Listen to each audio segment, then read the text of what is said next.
দাদান সবাইকে জানাই যেহেতু আমি অগ্নিকে কোম্পানি জয়েন করতে বলেছি সেই জন্য আমার উপরে রাগ করেই ও চলে গেছে। চিত্রা বলে ও যখন কোম্পানি জয়েন করতেই চাইছে না তখন আপনারও এই কথাটা বলা ঠিক হয়। এরপরে আমরা দেখতে পারি এভি চলে আসে সেই হোটেলে যেখানে মন খারাপ হলে সে প্রায়ই আসে, কিন্তু রিসেপশনিস্ট তার কাছ থেকে মেম্বারশিপ কার্ড চাইলে এভি বলে আমার নাম্বারটা মনে আছে। অন্যদিকে ম্যান্ডি বারবার করে কথাকেই দোষারোপ করে আর মনে মনে ভাবে আমি এমন একটা প্ল্যান করেছি না, এরপরে তুই এভির জীবনে আর কোনোভাবেই থাকতে পারবি না। এরপরে কিছু লোক শ্রাবণ মাসে বাবার মাথায় জল ঢালতে যাবে, তখন কথা তাদেরকে দেখে বলে আমিও আপনাদের সঙ্গে যাব। কথা মনে মনে ভাবে ঠাকুর তুমি দেখো উনি যেন রাগের মাথায় কোনো ভুল সিদ্ধান্ত না নিয়ে ফেলে।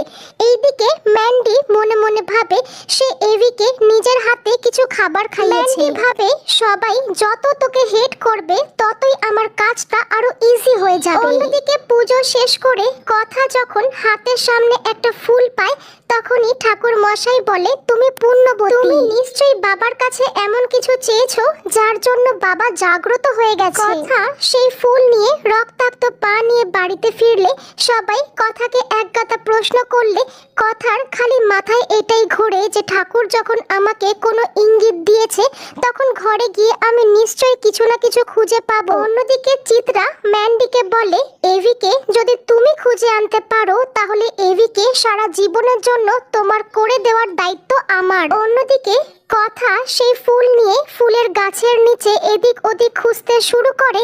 একটু পরে কথা দেখতে পারে সেই পার্ক হোটেলের একটা মেম্বারশিপ রিনিউয়ের কাগজ মাটিতে পড়ে আছে। কথা সেই কাগজে লেখা হোটেলের নামটা উচ্চারণ করতেই প্রত্যয় বলে আমরা সব জায়গায় খুঁজেছি কিন্তু এই জায়গাটা তো বাদ পড়ে গেছে। এটা তো সেই হোটেল যেখানে এভির যখনই মন খারাপ করে তখনই ও যায়। পরবর্তী পর্বে আমরা দেখতে পারবো সবাই যখন সেই হোটেলে গিয়ে এভির খোঁজ করতে শুরু করে সেখানে ম্যান্ডি লুকিয়ে এভির সঙ্গে দেখা করে আর বলে আজকে গোবর দেবীর কনভোকেশন, আর ও তোকেও বলেনি।